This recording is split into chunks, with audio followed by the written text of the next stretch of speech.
Welcome back to another technical deep dive here in the debug zone. Today we're tackling a big question and breaking it down with insights from other users. Hopefully this clears up some misconceptions and helps you get the answer you need.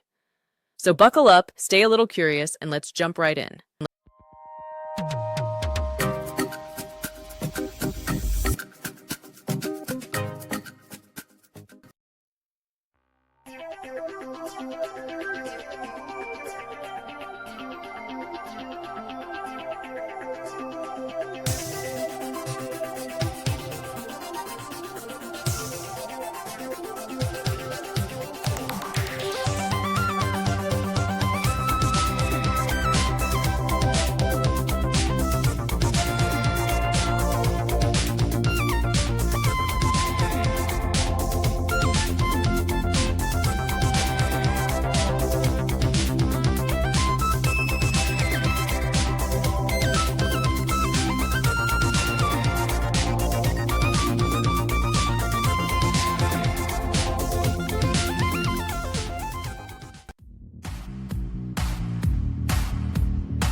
And that's a wrap.